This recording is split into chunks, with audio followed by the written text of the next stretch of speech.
Breaking news Amreli Bagasara શહેરમાં પટેલવાડી ખાતે સ્વસ્તિક શરાફી સહકારી મંડળીની 10મી વાર્ષિક સાધારણ સભા મળી।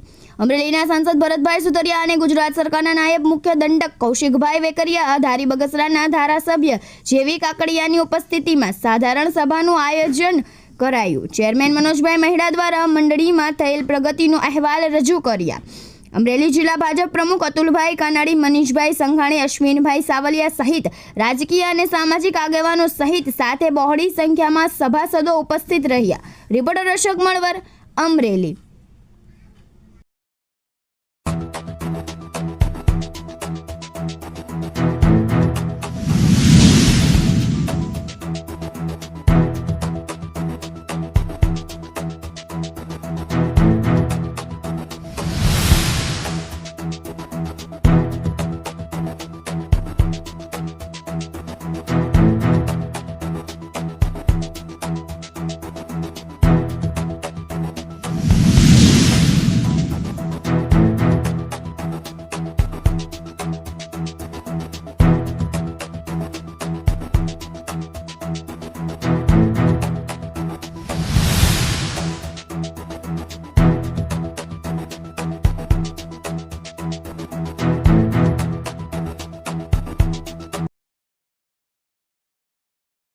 આજરોજ અમારી સ્વસ્તિક નાગરિક શરાફી સહકારી મંડળીની વાર્ષિક સાધારણ સભા મળી। આ સાધારણ સભામાં અમારો મંડળીનો પ્રગતિનો અહેવાલ રજૂ થયો।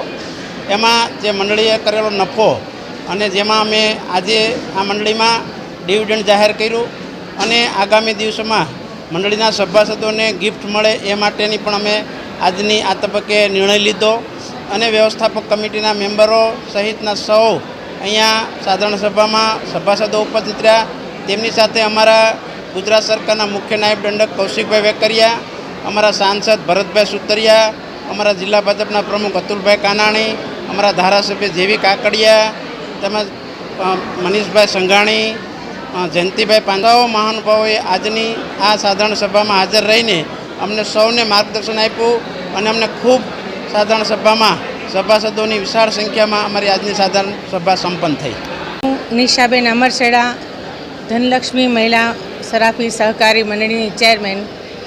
આજની અમારી ધનલક્ષ્મી મહિલા શરાફી મંડળીની પ્રથમ વાર્ષિક સાધારણ સભા હતી, જેમાં અમરેલી જિલ્લાના સહકારી ક્ષેત્રે જેણે મહિલાઓએ ખૂબ નામ કર્યું છે એમ ભાવનાબેન ગોંડલિયા, ભાવનાબેન સતાસિયા અને અન્ય મહાનુભાવો ઉપસ્થિત રહી અને અમારી સાધારણ સભાને માર્ગદર્શન પૂરું પાડ્યું છે।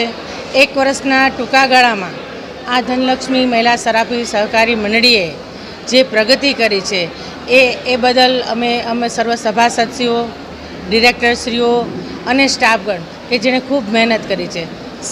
સેવા, સહકાર અને સમૃદ્ધિ જે સરકારનો ઉદ્દેશ્ય છે, મહિલા સશક્તિકરણ, એ ક્ષેત્રે કદાચ અમારું આ પ્રથમ પગથિયું હતું। ધીમે ધીમે અમારી મંડળી વધુને વધુ બહેનો અમારી મંડળીમાં સભાસદ બને અને અમને સેવા કરવાનો મોકો મળે ને ખાસ કે જે મહિલાઓ જે છે સહકારી ક્ષેત્રનો લાભ લઈ અને પોતે આર્થિક રીતે સશક્ત બને અને પોતાના રોજગાર ક્ષેત્રે આત્મનિર્ભર બને, જે અમારો મુખ્ય ઉદ્દેશ્ય છે।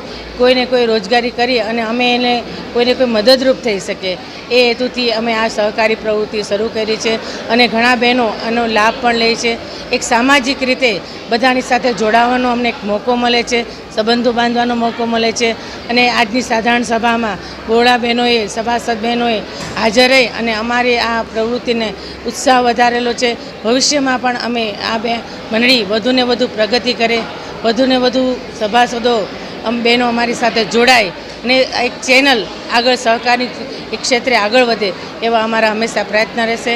આપ સર્વ સભાસદોનો અને ડિરેક્ટરશ્રીઓનો આ ક્ષેત્રે અમે ખૂબ ખૂબ મહેનત અને આભાર માનીએ છીએ।